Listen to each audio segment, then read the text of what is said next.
Bonjour, c'est Florent, on est sur le podcast Pilote ta vie, c'est la séquence 133, on continue sur notre format daily. Donc cette semaine, on va continuer à apprendre sur soi, à comprendre comment on fonctionne et on va aller un peu plus en profondeur par rapport à certains sujets. On va commencer par la motivation aujourd'hui, les leviers de motivation. Alors on pourra faire référence aussi un petit peu au podcast, je crois, 112 sur lequel on parle du pouvoir de l'intention qui va lier aussi évidemment la motivation, mais pas que, qu'on avait plus présenté à ce moment-là en termes de focus, de focalisation. Donc là, on va voir les clés, vraiment les leviers de motivation, court terme, long terme. Et ensuite, cette semaine, on va parler de donner un sens à sa vie. On va parler de ses valeurs, de comment s'aligner avec ses valeurs, comment incarner ses valeurs au quotidien, comment dépasser les conflits aussi internes qu'on a parfois quand on n'est pas au clair entre plusieurs valeurs, qu'on n'arrive pas à les exprimer. Donc on va être sur des choses qui sont à l'intérieur de nous, qui sont très importantes pour justement pouvoir aussi vivre sa vie au quotidien. Donc comme tu peux le voir, il y a pas mal de matière. On a déjà écumé pas mal de sujets, on a vu pas mal de choses en profondeur. Alors on continue, continue, continue. Il y a encore beaucoup de matière, donc c'est le but du podcast aussi. Alors du coup, pardon, au niveau de la motivation, donc ici on va voir les principaux leviers. Donc déjà sur la motivation en plus à court terme, motivation en plus à long terme. Alors ça va s'appliquer par exemple si tu as déjà un objectif, hein, parce que encore une fois, ça fait partie des bases, hein, des choses qui sont vraiment la base de la base, c'est déjà de savoir d'avoir un objectif quelque part, d'avoir une cible, une destination, sinon effectivement de toute façon on ne va pas avancer dans une direction. Donc déjà avoir la direction. Maintenant, comment on peut se motiver plus facilement? Du coup, ce qui va nous aider évidemment à passer à l'action plus facilement. Donc sur le court terme, en fait, quand tu as un objectif, quand tu as identifié un projet, ce qui va être intéressant, c'est d'aller voir en fait des deux côtés de la balance, entre guillemets, c'est-à-dire d'un côté, en gros, basiquement, qu'est-ce que tu vas récolter? Le panier de carottes, hein, souvent je dis en coaching, qu'est-ce que tu vas récolter comme bénéfice? Donc on va identifier les résultats visés, c'est-à-dire ton objectif, qu'est-ce que ça t'apportera comme résultat? Qu'est-ce que ça t'apportera comme bienfait?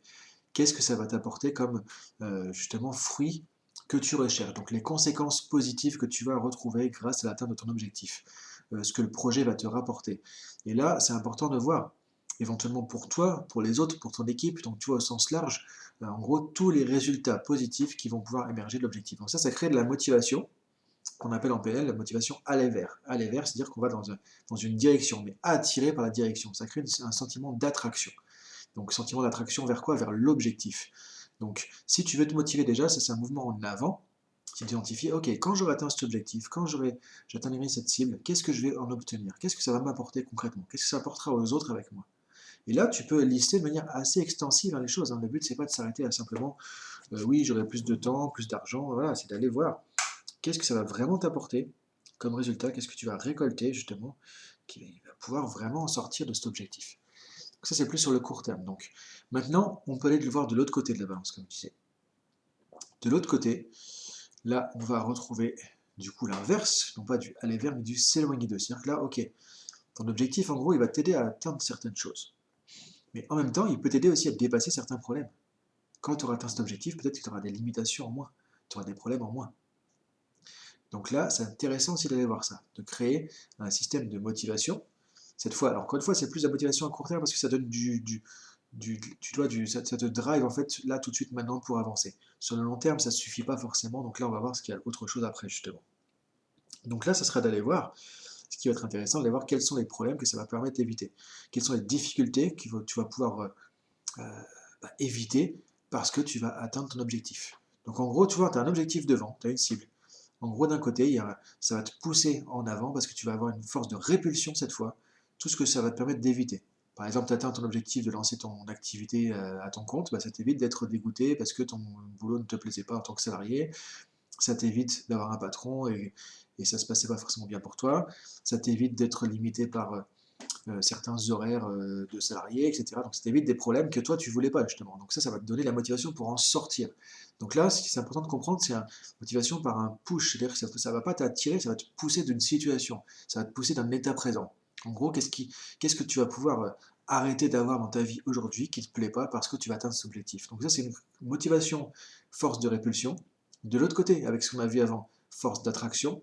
Et ce que Richard Bandler, un des fondateurs de la PNL, après justement appelé un système de propulsion, c'est-à-dire que du coup, en fait, quand tu vas faire ça, ça va te permettre de pouvoir vraiment être mis en action. D'un côté, ça pousse, ok, j'en veux plus, chut, j'avance. Et de l'autre côté, ah ça je veux, ça va être super, et j'avance. Donc ça, c'est vraiment un bon levier de motivation, un bon système de motivation. Ce que je t'invite à faire, quand tu as un objectif, quand tu as une tâche, un projet, même un truc qui t'embête un petit peu, tu vois, d'aller voir, ok, quand j'aurai fait ça, qu'est-ce que je vais en retirer comme bénéfice, comme avantage? Là, tu vas, attraction, aller vers. Quand j'aurai fait ça, qu'est-ce que ça m'a évité comme difficulté? Qu'est-ce que je vais plus avoir comme problème? Motivation, s'éloigner d'eux. Et là, boum, boum, des deux côtés, ça va fonctionner. Mais ça, c'est plus du court terme, parce que du coup, ça, tu vois, c'est pas ça qui va te faire, ça va t'accompagner sur la durée, mais sur la durée, il y a des choses qui vont être plus importantes que toi, que ça, justement, pour pouvoir te faire avancer, te faire évoluer. Sur le long terme, ce qui va être important aussi, c'est d'être cohérent avec tes valeurs. Un objectif soit cohérent avec tes valeurs. Alors, les valeurs, c'est quoi? On va en parler justement plus en détail, le podcast 135, donc ça va être après-demain. On va en parler plus après-demain. Mais en gros, ici, ce qui va nous intéresser, c'est que l'objectif qu'on va avoir, le domaine dans lequel on va être, correspond à nos valeurs. C'est-à-dire qu'en gros, on se retrouve par rapport à qu'est-ce qui est important pour nous. Si par exemple ton objectif c'est d'avoir ce nouveau job, et que pour toi, qu'est-ce qui est important pour toi dans un job? C'est la convivialité, c'est le partage, c'est bonne ambiance dans l'équipe. Bah, quand tu vas retrouver ça dans ton objectif, quand tu vas aller dans ton nouveau job, que tu vas retrouver ça, ça va créer de la motivation. Quand tu vas dans ton nouveau job, que tu vas pas retrouver ça, ça va créer de la démotivation, parce qu'il va manquer quelque chose d'important. C'est ça qui est important de comprendre aussi, c'est que les valeurs, en fait, on va en reparler en détail vraiment dans le podcast 135, notamment comment les connaître, les siennes, et les hiérarchiser, les utiliser, et puis après on verra 136, les appliquer au quotidien. Mais en tout cas, c'est déjà se dire, ok, c'est un peu comme, pareil, un levier de motivation. Quand nos valeurs sont satisfaites, ça nous motive, ça nous donne envie de continuer. Quand nos valeurs ne sont pas satisfaites, ça nous démotive, ça peut nous donner envie de quitter la situation. Par exemple, tu as un job, tu as une valeur qui pour toi, ce truc qui est vraiment important, c'est la convivialité dans l'équipe. Peut-être que tu gagnes bien ta vie, peut-être que ce que tu fais est intéressant, mais il y a une ambiance pourrie. Bah, ça ne peut pas marcher. À un moment donné, ça va plus te motiver. C'est pour ça aussi que dans l'entreprise, maintenant, on voit que la motivation, c'est plus simplement donner des récompenses financières aux gens. Parce qu'il y a d'autres valeurs qui sont importantes. Il y a des gens qui gagnent déjà très bien leur vie, qui ne veulent pas forcément gagner plus, mais qui veulent par exemple plus de reconnaissance, qui veulent plus de euh, convivialité dans une équipe, justement, par exemple, qui veulent plus ce sentiment de pouvoir créer des choses, créativité, qui va s'exprimer. Donc tu vois, c'est des choses qui sont importantes pour eux. Et ça, la question à me poser, c'est qu'est-ce qui compte pour moi dans cet objectif? Qu'est-ce qui est important pour moi dans cet objectif? Qu'est-ce qui compte pour moi dans ce projet? Et c'est là que tu vas pouvoir identifier tes valeurs. Et regarde que tu sois aligné, c'est-à-dire que dans ce que tu veux faire, tu retrouves des valeurs importantes qui sont fondamentales pour toi. Et sinon, dans ce cas, c'est important de voir comment tu peux les retrouver dans l'objectif, ou sinon, bah, il faut changer l'objectif parfois. Parce que du coup, sinon, ça ne va pas être motivant. Donc ça, c'est un aspect qui est plus sur le long terme, parce que ça va agir sur le long terme, sur la durabilité en fait de l'objectif et de la motivation au fur et à mesure du temps. Ensuite, autre chose sur le long terme, c'est aussi trouver du sens à l'objectif, trouver du sens à l'action. Là, on revient, podcast, je crois, j'ai dit en début d'épisode 112, le pourquoi. Quel est le sens de mon objectif? Quel est le sens derrière tout ça? C'est quoi la finalité? Ok, je vais lancer mon activité, mais pour faire quoi? C'est quoi mon pourquoi? Et là, quand il y a du sens, du coup, il y a de la motivation qui va venir. Donc là, je ne vais pas refaire tout ça. On a vu dans le podcast 112 que quand il y a du sens, il y a un pourquoi, ça va aligner mon attention, là où va mon énergie, l'attention, avec mon intention. Parce que là, il y a du sens. Et donc, ça crée, ça met le gouvernail dans la bonne direction. Et là, du coup, le bateau, il va avancer dans la bonne direction. Donc ça, si tu veux revoir un petit peu cette mécanique-là, c'est dans le podcast 112, il me semble, sur le pourquoi. Donc ça, c'est important de prendre ça aussi en considération quand tu veux te motiver, levier de motivation sur le long terme, encore une fois. Et autre chose d'intéressant, c'est aussi d'avoir le sentiment d'accomplir quelque chose. Sentiment d'accomplir quelque chose. Ce qui va être motivant, toi, ça c'est dans les valeurs vraiment intrinsèques de l'être humain aussi, d'avoir ce sentiment d'accomplissement. Un truc que je vois en coaching, moi, souvent, où les gens se démotivent, c'est parce qu'ils ont l'impression de rien faire, ou ils ont l'impression de ne pas apporter quelque chose, de ne pas être utile. Mais c'est mais mon boulot, moi, quelqu'un d'autre pourrait le faire. Moi, mon boulot, ça apporte pas grand-chose. Moi, mon boulot, on pourrait s'en passer. Et les gens qui n'ont pas l'impression de créer quelque chose, d'apporter une valeur ajoutée. Et s'il n'y a pas de valeur ajoutée, s'il n'y a pas le sentiment d'amener quelque chose, d'accomplir quelque chose, de devenir quelqu'un aussi, de devenir quelqu'un. Par exemple, quelqu'un qui va être un manager, parfois, il a vraiment du leadership, il va se sentir comme quelqu'un qui porte les valeurs de son entreprise, quoi, qui est un ambassadeur de son entreprise. Ça va le motiver du coup, ça va être quelque chose qui va être intéressant aussi. Le sentiment d'accomplir quelque chose, il y a une identité là-dedans. Et donc ça va créer de la motivation. Donc c'est un autre moyen de se retrouver aussi l'objectif, donc trouver du sens directement à l'objectif. Et avoir le sentiment d'accomplir quelque chose, d'accomplir comme une quête, c'est accomplir quelque chose de vraiment important, ou de contribuer, ou de participer à quelque chose d'important comme ça.